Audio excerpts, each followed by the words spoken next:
In today's complex environment, almost every major project, from mining to transmission lines, is contentious. Hi, my name is Allie Mears. And I'm Byng and Allie. Welcome to Primary Risk, where each month we speak with the people behind the projects shaping our world. We'll be hosting candid conversations and hearing from industry leaders, political figures, engineers, and project proponents. We'll be exploring the soft issue risks, challenges, and solutions, and behind-the-scenes stories of what it took to get these complex projects across the finish line. Or not. Okay, welcome to the last episode of Primary Risk for 2025. Today we are going to celebrate Christmas, of course, and the holidays. So cheers. Merry Christmas. Merry Christmas. Happy Hanukkah, whatever you might celebrate. Or if you're just celebrating a good glass of wine. You know what? That's okay too. Celebrate BC's natural resources, of which agriculture is one of them. We're really glad to have everyone back here today. We are going to talk about 2025, as Byng put it, the good, the bad, and the interesting. I didn't want to say ugly because it's an ugly word. And we do have a lot of interesting things, I think, happening right now in Canada. So today for our listeners, we're going to walk you through some themes that emerged, I think, in 2025. We're going to talk about some successful projects. We're going to talk about maybe some unsuccessful shifts within the major project sector across the country. And we're also going to talk about some curious things that are happening in the marketplace. Yes, curiouser and curiouser. Yes. Okay, so we're going to start things off by talking about the good theme.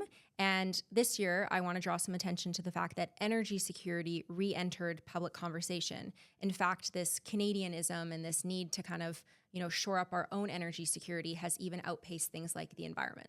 And in fact, just resources in general are becoming more mainstream when it comes to media and it's table conversation. A higher priority for the general public. Yeah, I mean, the economy has kind of come back to number one, too, within our country, whereas environment has kind of dropped off. And I think a big part of that is people understanding that without a healthy economy, we can't have some of these other things. To be, to sort of draw upon sort of university education, if I can remember any of it, the Malthusian hierarchy of needs. You can't really spend a lot of time and effort worrying about your environment and making the world a better place when you can't feed yourself and you can't pay for groceries. So, you can't divorce economy from environment. And one could argue for the past decade or so, certain elements of government have tried to divorce them.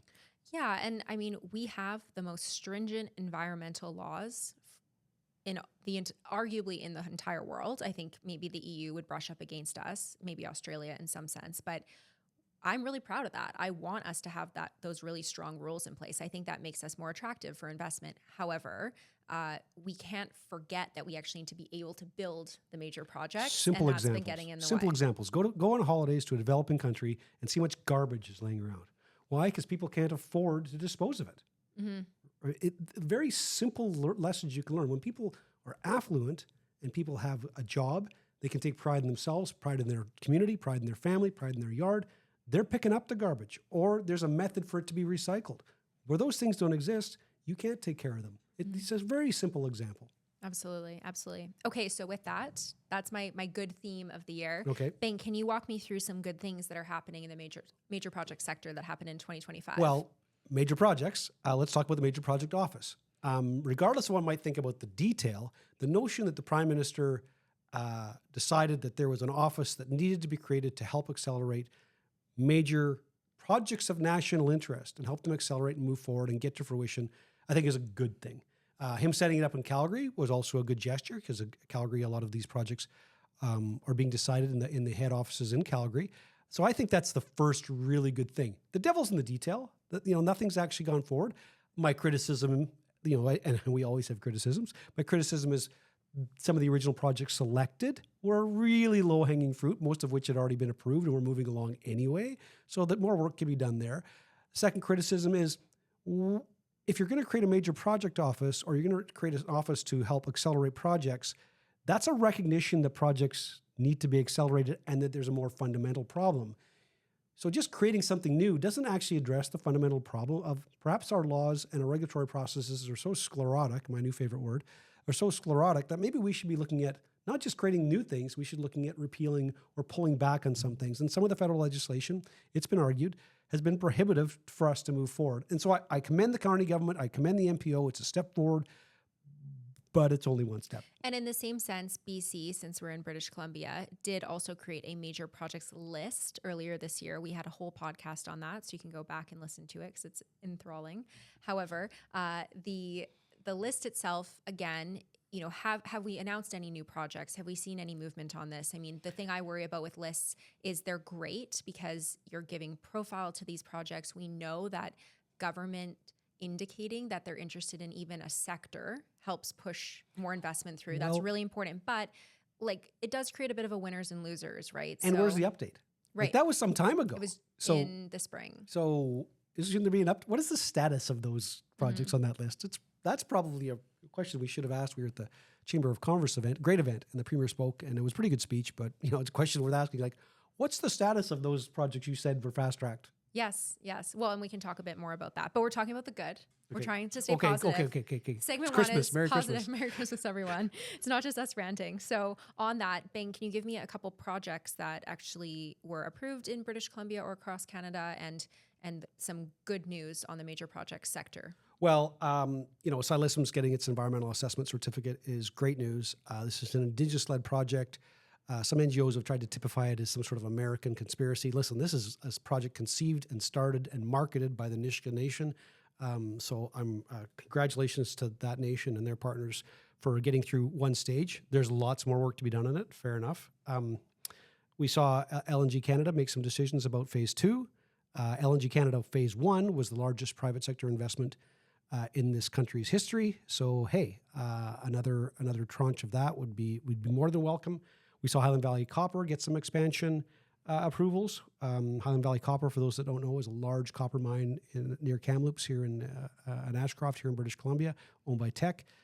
And at a smaller scale, this is something we had a small part in because it's been supported by the Osoyoos Indian Band, is the Record Ridge Magnesium Project, which is a small magnesium project in the Kootenays. What's cool about that, it got its approval. It didn't go through an environmental assessment because it was too small, but it got its approval, and you know, it's a critical mineral. Magnesium is a critical mineral, something we don't think about, and I don't think BC has a magnesium mine, so that's kind of cool. Yeah, those are pretty BC based. However, very exciting. And of course, we had, I'll do a couple of honorable mentions to some of our most recent podcast guests, but we had Minister Rickford on from Ontario. And of course, the Ring of Fire has seen some incredible momentum in 2025. They just signed a really important deal with the First Nation in Ontario. And I think they're really starting to see that Ring of Fire road and potentially some of those mines come to fruition. There was a big company up there that also signed an economic deal, an equity deal with one of the nations, and that's hopefully going ahead. They're a nickel company. And then finally, I'll note Enbridge. Although they're not a new project in BC, akin to something like LNG Canada Phase 2, they are expanding in BC. They're actually running 4 expansion projects in the province that will all kind of come online, I think, as of 2028. So some of them have been approved. Some of them are currently either heading into construction. However, it will create, their total investment into BC right now is $8 billion. Wow. And if you look at GDP, because I was looking up some numbers before, which is why I have my laptop here with me today, some of the numbers are really incredible. So we're talking about $3 billion more GDP increase just from those expansion projects. From the Enbridge expansions. Yeah. And let's take some credit. We had a small part to play, you in particular, on helping 38 Indigenous communities, First Nations in British Columbia, take a 12.57% interest in Enbridge's main line, the line we get all our gas from in our houses in BC and here in Lower Mainland and over in Vancouver Island. One of the biggest Indigenous equity deals in Canada. Probably will stand for a while, maybe not in terms of dollar value, but it'll certainly stand for a while in terms of number of nations involved. Big win for Enbridge, and I think you could take a little bow for your work on that. I'll take a sip of wine instead because still drinking alcohol from that deal. Overnight success in 2 years. Exactly. No, it was an honor to work alongside the team at Enbridge and all of the nations on that deal. So there's lots of good things happening, I think, in Canada. I'm feeling really positive heading into 2026 because I feel, and I've only been at this for, just under 15 years. I know you've been at it for I'm old. A little bit longer. I'm older. But that said, it's the first time people actually ask me questions about what it is I do. It's so boring to go to dinner parties when you work in this sector. I feel like people are just uninterested in what you're doing because you're not working at Lululemon or, working for a tech company. And so it's kind of fun to just be able to have dinner table conversations about some of the work. And I love that Indigenous nations, I think, are, when I started in this sector, it was all about consultation and all about social license. And now we're working for some nations, or we're working on behalf of proponents, and we're doing these deals where nations are getting equity and they're in some cases building the mines. And it's just like, it's so fun to be a part of that and so positive to be a part of that. And I really feel like our work is meaningful. So the good is here. There it is. I'm feeling good heading into 2026. Okay. So now we're going to change to the bad. Womp, womp, womp.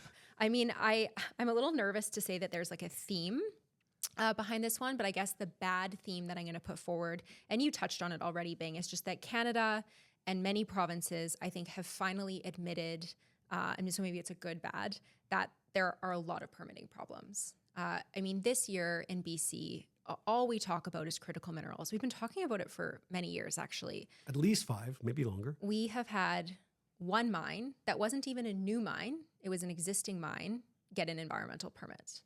Yeah. And the small one, Record Ridge, which I mentioned. But yes. But yeah, isn't this, the amount of, word salads and press releases and speeches that have gone into critical minerals. Guys, the story's getting a little long. We need the ending of the story. And let's pick something we know in particular. So there's a project called Ruddock Creek. It's a lead zinc project up in Simp territory. This project's been after permits at the exploration level for how many years? Over 5. Over 5 years. Like, this isn't even to build the damn thing. And I think, a shout out to our mineral exploration friends, because we have a lot of clients and friends in this industry, is you don't get to build those big mines that employ hundreds of people over $100,000. You don't get to that place without mineral exploration. And so these types of permits are even more important in some cases than mining permits, because you need to do the exploration work over many years to be able to actually shore up the capital to build the mine. So, when you think about that, 5 years to get an exploration permit. When you're not really facing Indigenous, we're big proponents of Indigenous participation in these things, as we've been saying here. Yep. This is not a project that's actually got really any opposition. No, and the crazy thing is, the proponent has spent a lot of money on this project. And if it went ahead, even just the exploration project itself, they would spend an additional $20 million and they'd employ 70 people. So if you took that... And you don't even have to build it yet. Yeah, and you added all of these up. We talked about this, I think, back in the summer, just about if you took all the exploration projects in the province and you approved even 50% more of the ones that are currently in the permitting phase, you would actually get a big injection of cash into the economy and you'd employ people right away. Whereas some of these other projects we're talking about, Sileson's included, years. These are long game projects. They're really important, but they're long game. Whereas mineral exploration is such a thriving sector in British Columbia. On that, Byng, because I want to add to this, and I think kind of that note, I think the one thing that's bad is that I think the premier, he has the right mind around this. So in all the mandate letters that every minister received when they signed on in the fall, there was a line in there and it said, it's part of our ongoing commitment that every ministry, every minister, every MLA in our government is committed to our shared project of driving growth and economic prosperity in this province. Driving growth. And so when we think about that, the bad thing is I'm not feeling like that's happening on the permitting side now. It's not trickling down into the actual implementation. Yeah, I think the premier and I think many ministers and DMs in the province are trying to do the right thing, but how that's reflective across ministries, across sectors, with being able to get these permits, it's hampering our ability to drive the economy. Yeah, and to be fair, I think even Minister Brar, who's the mines minister, who's been in our office, I think he's personally frustrated by this sometimes. But guys, if we're going to talk about what's bad, the talk of critical minerals has gone on too long without results. And I think we could look across the country. We're talking about some BC examples because we're most familiar with them. But across the country, name me those big critical mineral mines that have come online. Sure, there's been lots of announcements, and you talked about a nickel project. Name me the ones that have come online, not that have been approved for construction, not that have gone through their environmental assessment, not that have received their permit, not that have received some endorsement from a project list from a government or the MPO. Show me the ones that have opened. Yeah. And it's not a great list. It's not great. And it's also, there's so many projects that we hear of that we're talking about, but there's also a lot that are being left behind. And, another great example of that is a project called Vitrio. It's a silica sand project, and it's really an interesting project because when you think of critical minerals, I mean, this mineral is actually critical to supporting the LNG industry. So, we think of LNG and we think, whoa, that's so cool, Enbridge and siliciums and cedar, and, we're talking about oil and gas.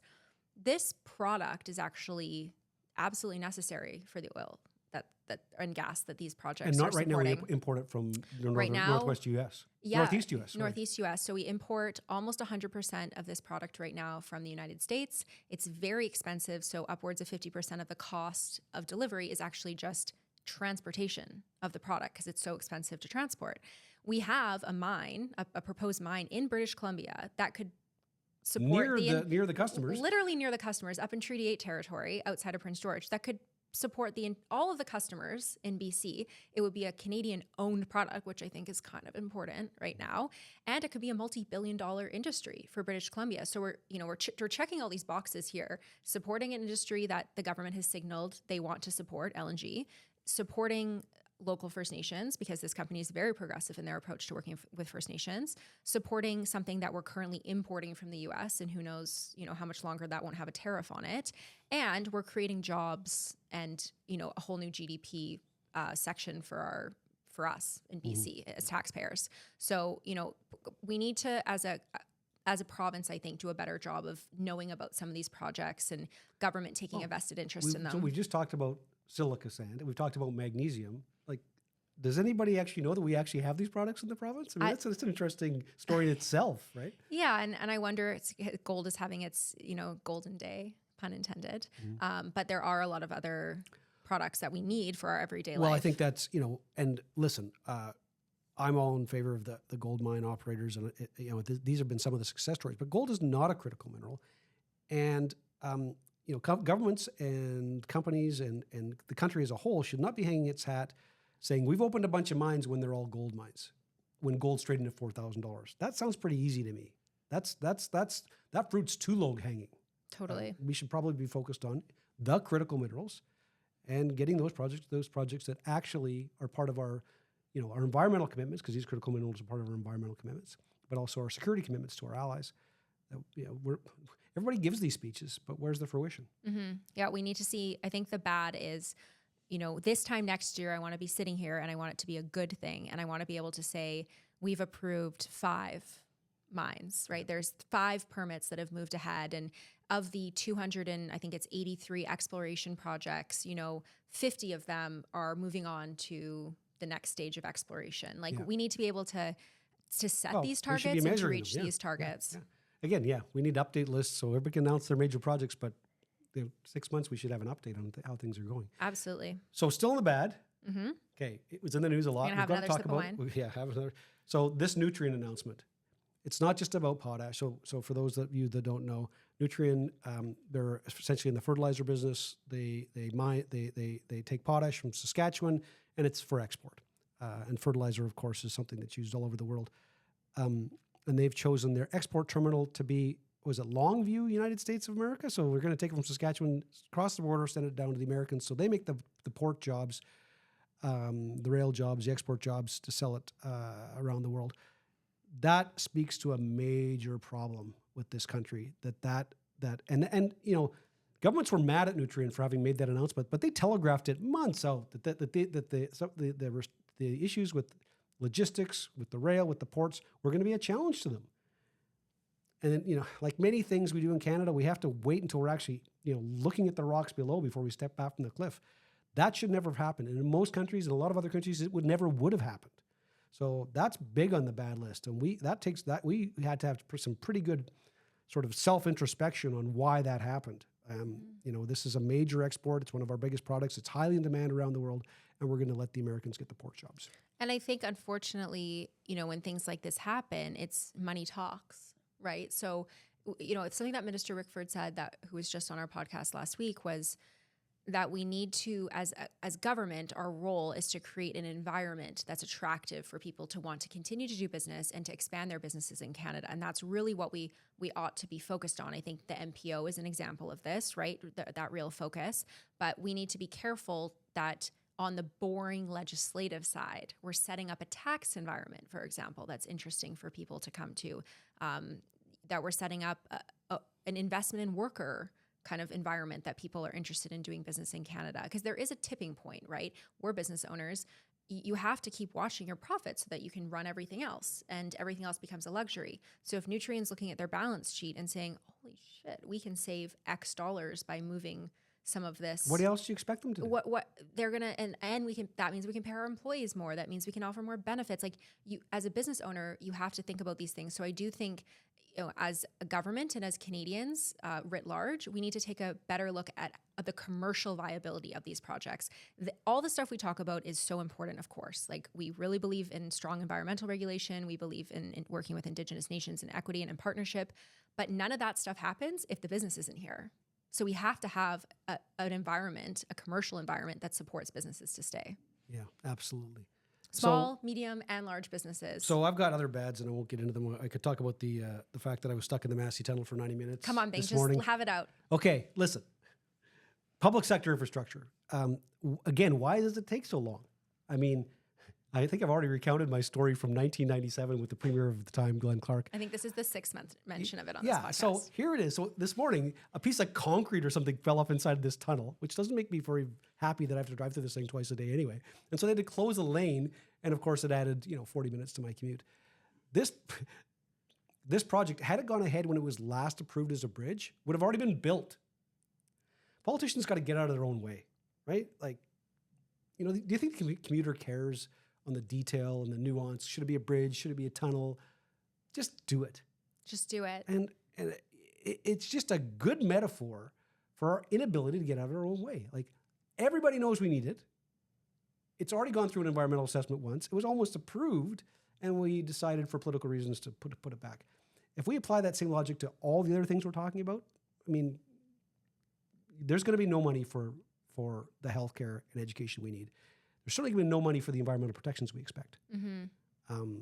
And we have a deteriorating infrastructure. People come from Singapore or other places like that, the part of the world that we typically have thought were more developing than ours, and they wonder why our roads are in the shape they are. Like, we've almost forgotten to do anything well, even though our taxes are going up and the civil service has expanded. This level of services being supplied is not kept up, and I think this is where we're getting a lot of this frustration. And thankfully, the current government, federally and provincially, finally recognized that, maybe we better figure out how to be able to build stuff again, because that's actually what made us great in the first place. Mm-hmm. Yeah, when you think of things like the railway, you think of road infrastructure. These BC are very... Hydro, all the dams, right? Yeah. Why we had cheap electricity in this country, right? So anyway, that's my rant on... Okay, let's get to the interesting. If someone could please just build a bridge or a tunnel and Byng could stop talking about it, that would be a Christmas wish for me to come true. Okay, he's going to just... blink and he'll be here. Yeah. That's the hope. Or invent that. Yeah. Bring that technology forward to me. Okay, so we're getting on to the interesting. This is my favorite part of the podcast today. So of all the things that happened in Canada in 2025, what are the most interesting things? My interesting theme, and I was trying to explain this one to you, but maybe you can explain it to our audience, is that I think capital has gotten more selective. And perhaps this is like more of a theme of the world, but I think with the US and the shifts that have happened there, we've really felt it. I think that you see our prime minister going to places like re-engaging India, going to the EU a lot, having conversations with the UAE. I think that there is a recognition that capital is not just going to easily come to Canada in the same way that perhaps we thought that it would, and perhaps it even did 10 years ago. Well, foreign direct investment numbers have we've seen a lag over the past 10 years, right? And the reality is, with a population of 40 million people and this size of country, our geography, this is a country that actually depends on money coming from elsewhere to invest in it, because we just don't have, there just isn't a critical mass of money within the country. So we need people to come and bring their money and invest in our infrastructure, invest in our natural resources, invest in, sectors we don't talk about here, tech or what have you. The realignment, so financial people are almost talking like political scientists now. The realignment that Trump is attempting to force on us or is forcing on us, the conflict in the Ukraine, the sort of the challenges in the South China Sea, these things have changed how the markets are looking at the world. The rules, the post-World War II, the Bretton Woods rules, World Bank, IMF, those things are all being taken apart. And so, and money is like water around rocks. I say that all the time. It will flow to where it can and where it's able to flow. It will not try and break down the wall. It'll flow around the wall. And so what's happening? If Canada looks like a place that's difficult to invest and get a return on investment, money's going to flow where it's easier. And it's even worse now, to your point, because these political interferences are taking place. Trump is trying to reshore. If the border between Canada and the United States looks like a barrier to my ability to sell to the Americans, if I'm a foreign investor, then I might as well build in the United States and not build in Canada. Mm-hmm. We're seeing this, how countries respond to that. So the Mexicans, who are in much the same situation that we are trying to figure out how can they make sure that any reshoring doesn't exclude them, that they're inside that tent. And there are already some little indications of that. I think Mexico was exceeded Canada, maybe the first time, certainly in a long time, but maybe ever, is a larger exporter of the United States than Canada. Was their biggest import trade partner just recently. So it's happening, and our decision makers can't simply treat the economy will take care of itself. They have to realize that these political decisions that are going on in the world are going to really affect how capital moves. And to presume that people are going to come here because we're nice people or we have a relatively stable governing system and there's a nice view is insufficient. Mm-hmm. Money's not interested in that. Money's interested in where it can get a return. Absolutely. And we've seen a cooling off even in things like the mineral exploration sector. I mean, it's interesting because I think the numbers say that we're really the hot place to invest right now. And obviously the Anglo merger has brought a lot of, excitement, I think, back to Vancouver. There's going to be this huge big company that's kind of ensuring that their office is here. However, I think... Are they spending all their money in South America? Yeah, well, that's one. But I think, we're feeling it certainly in certain industries that capital is not coming as quickly. There's been a lot of court decisions that have impacted that where, we'd usually be working with certain firms that are looking at buying property here or they're looking at setting up a company here and now they're nervous. So I don't think Canada is this stable place that it used to be. It's something I hear politicians say all the time, especially on the world stage. We're this stable economy. Come here. We've got a strong democracy. We're stable. Is that true? Because how many projects have you and I worked on or observed that they get to a place where maybe they even have a permit and then suddenly it's revoked, or they have political risk here is greater than we will admit. Yes, that is. And this is a whole other podcast, but some of the recent court rulings on the disposition of land, who actually owns land, Indigenous communities, crown land, private property. That's for another podcast. We don't have time to get into that, but we have to recognize that we are not as stable a jurisdiction as people think. And that even before these court cases, right? We do have a lot of turnover in government. Past 10 years federally has been a government that frankly wasn't very welcoming when it came to foreign investment, certainly not in the natural resource sector. Are we viewed as a stable jurisdiction? What's the proof point? Where capital is flowing? Yeah, exactly. Is there, from a completely nonpartisan, non-judgmental point of view, is there more capital flowing to a place like Canada with a stable democracy than there is flowing to a place like China or a place like India or places where you would argue that there isn't a stable democracy, or the US, where I don't think you can argue there's a stable democracy there right now? So it's a question really more than anything for maybe our listeners to think about or us to ponder over the Christmas break. Is that true? Is that reality? I don't know. Well, I think we've gotten smug, and British Columbians were probably even the worst amongst Canadians as we get smug about, isn't this the best place in the world? And maybe it is from a certain perspective, but that doesn't mean you should be resting on your laurels. Mm-hmm. Okay, we're going to talk about interesting projects now. So that was our interesting rant. I'll classify that as a rant. Now I want you, Byng, to walk our listeners through a couple interesting projects that perhaps we have our eye on moving into 2026. Well, big headline, certainly something that we're interested in because it impacts us, is the Alberta government's MOU, a confusing MOU, it's been described as, MOU with the federal government as to how they may be able to move forward with an additional oil pipeline in British Columbia, north, south, middle. Lots of new options being floated. Certainly they were talking about sort of a resurrected northern line. The provincial government has talked about expansion of TMX. Most recently, there's been talk, maybe we should just run that line into the south and, again, do another Nutrien, if I can be so callous. But yeah, I think that's really interesting. The fact that this conversation is open and the federal government and the provincial government of Alberta are engaged in this. I think the province of BC probably needs to be more engaged in the conversation. For good or for bad, just being engaged is probably important. The feds and Alberta probably should have engaged the province more. And the province, on the other hand, takes two to tango, as my mom used to say. The province probably should have expressed its willingness to consider and have discussions about these kinds of things. Because if you're just going to say no, but nobody's going to invite you to the table anyway. So I think it's really interesting. And I can't say anything more than, I'm not going to put it as good or bad because we don't know where it's going to go. We don't know who the proponent is. I think that's a good point. Do you think it's possible? Absolutely. Anything's possible. Like, that's, I'm an optimist. But this is, say, I got to rant about this. Opponents saying there's no proponent. Oh, yeah. Are people who have never built anything. Absolutely. How many projects have we worked on where there's, quote, no proponent? It starts as a concept in some entrepreneur's mind, like a mining company, and then he finds some investors and they acquire a property. Things don't start fully baked, nor should they, because if you want to work with Indigenous communities, you better ask them how they want it done. So you don't want it fully baked. Is there a proponent? Right now, I would say absolutely there is. There's the government of Alberta. The government of Alberta. I think that is so interesting, and you're right. I think the government of Alberta is the proponent. I mean, they signed the MOU. They're, they've got some pipeline companies that they're working with. Yeah, they're out, going, like, we see the minister and her staff, who I have on LinkedIn, going up and doing engagement on the North Coast. So I think they kind of need to own that. And actually, I think they're going to be hard pressed to find someone who wants to invest in the pipeline, who wants to take it off their hands, so to speak, or purchase it today.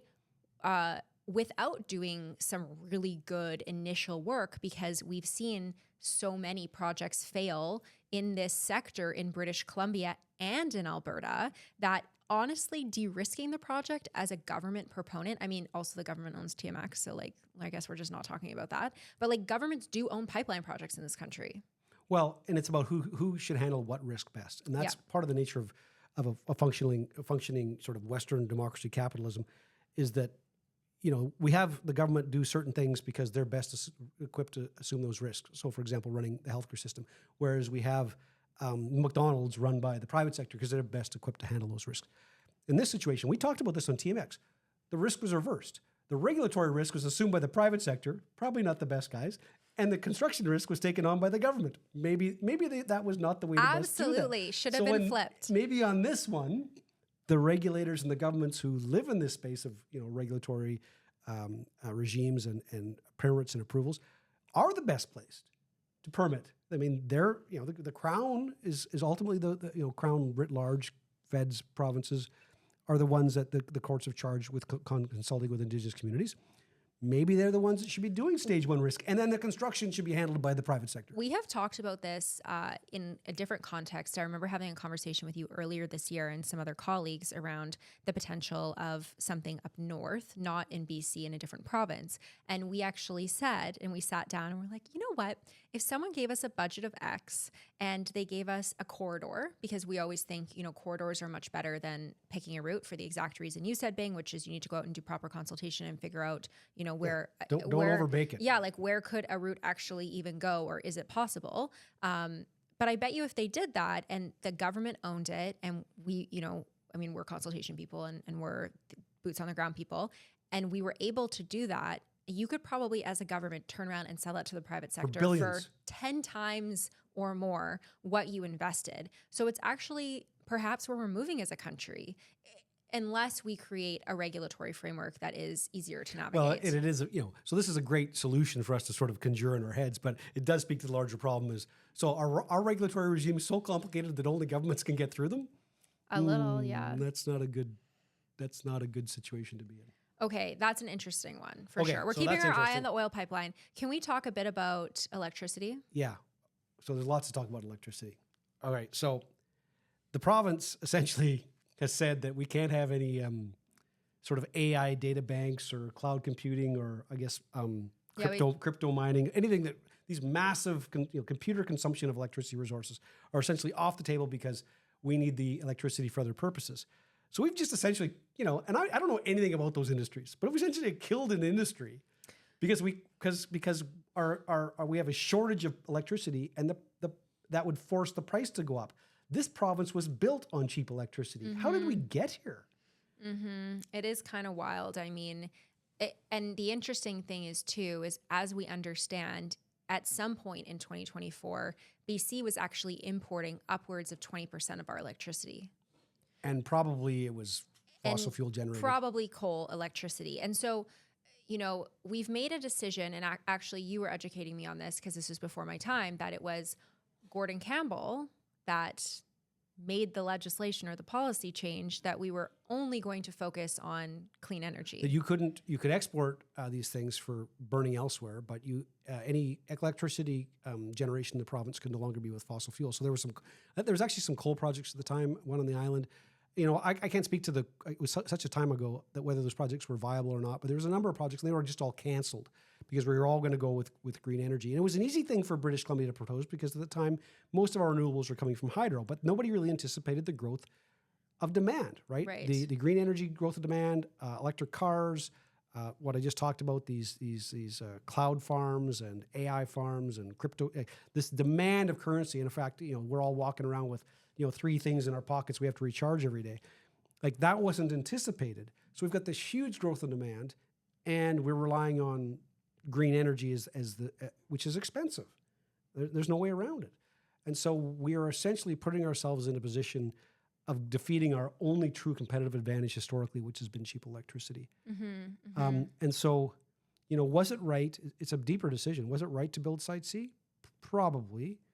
But you could have built a combined cycle gas plant less than the size of a city block, which would have produced just as much electricity. And it's really inexpensive electricity too, right? Like when you think about the cost to create. I was told the other day, but the cost of gas today is actually cheaper than it was 20 years ago. Like certainly if you adjust for inflation, gas is actually cheaper.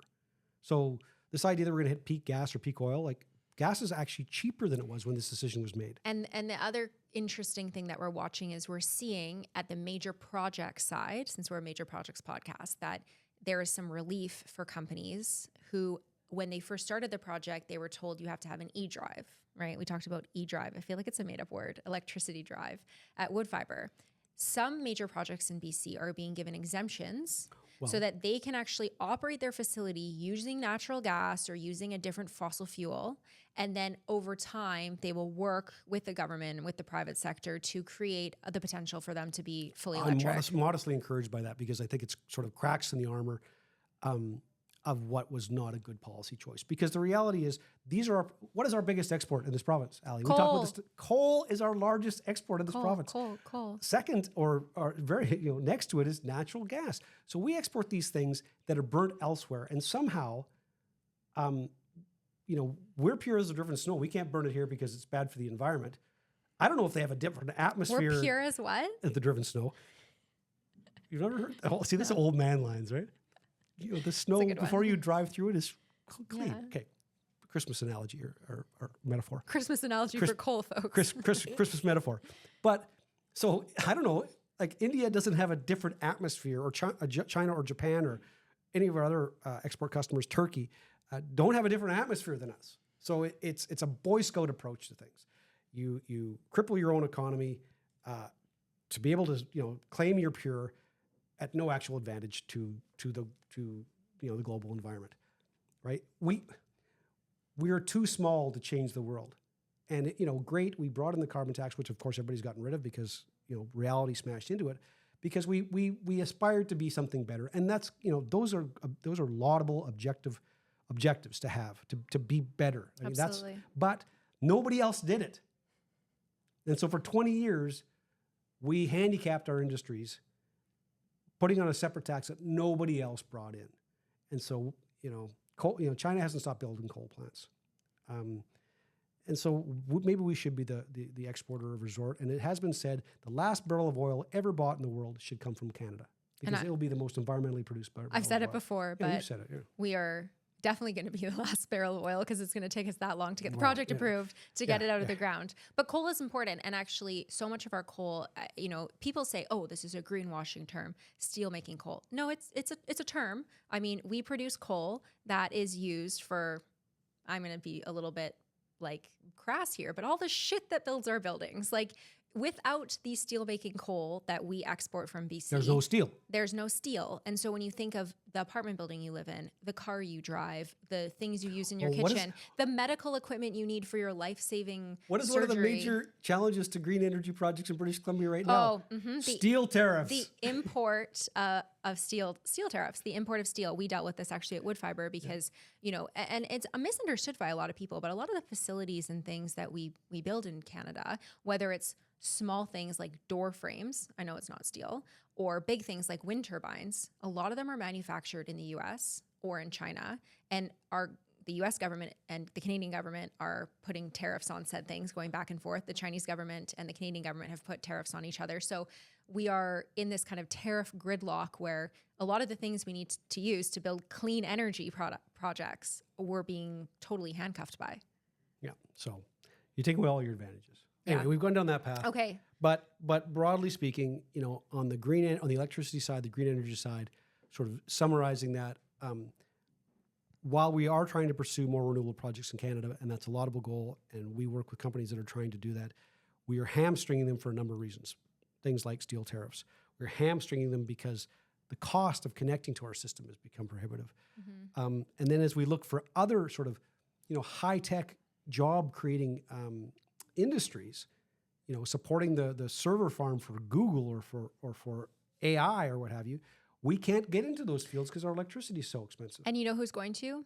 Alberta. And so Alberta has a very different electricity market. We worked on a project in Alberta a couple years ago, and I honestly think, this is my prediction, and this is an interesting thing to watch, I think Alberta is going to outpace every other province in its ability to support things like the AI farms that we need. And I think we're going to be importing some electricity from Alberta as a province. I think, this is my opinion on this thing, not the 20 other opinions here I haven't already offered, but Norway has $1 trillion in their sovereign wealth fund. Qatar, I don't know, they probably got trillions as well.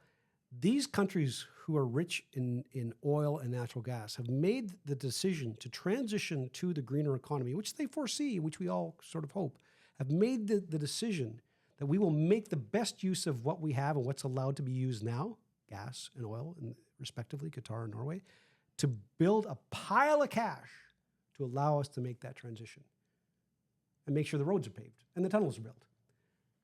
We've chosen a different path. We're going to impose the restrictions on ourselves now, not have any of the wealth to allow ourselves to make that transition. And the fact that we are preventing industries from setting up in this province because we don't have the electricity for them is like that. I think that needs to be a bigger story. It's very sad. I think it is like beyond interesting to maybe just sad, because I think when we think of British Columbia and we think of the people in British Columbia, there's so many intelligent people in British Columbia that could really participate heavily. I think there's companies that want to come here. We have some head offices, tech head offices. We need to figure this problem out. And there is a solution. We could build natural gas fired electricity, power plants, right? CCUS, they're highly efficient. They still are fossil fuel generating, but their efficiency is so much better than it was.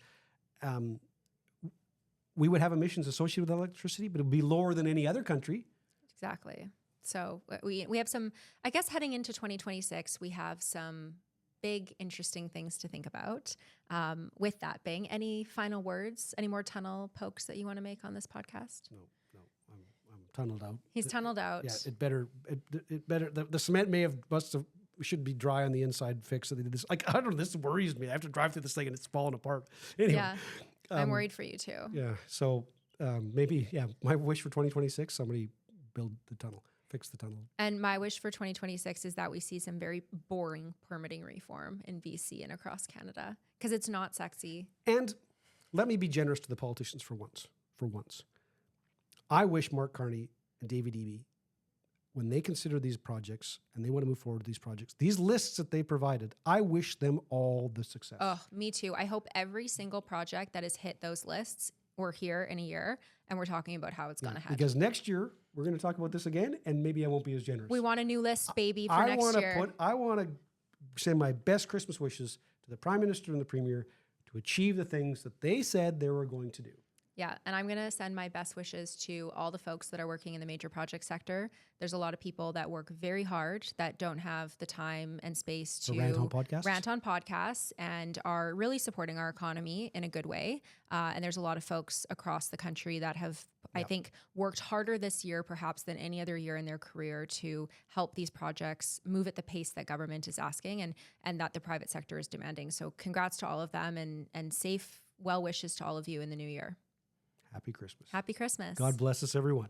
Thanks for listening to today's episode of Primary Risk. You can find us on LinkedIn. You can also see our podcast on Spotify, Apple, YouTube, and wherever you might get your podcasts. Like and subscribe to get updates. And we're excited to announce our upcoming podcast person that's going to come and grace us with their existence in the new year. So please feel free to check that out.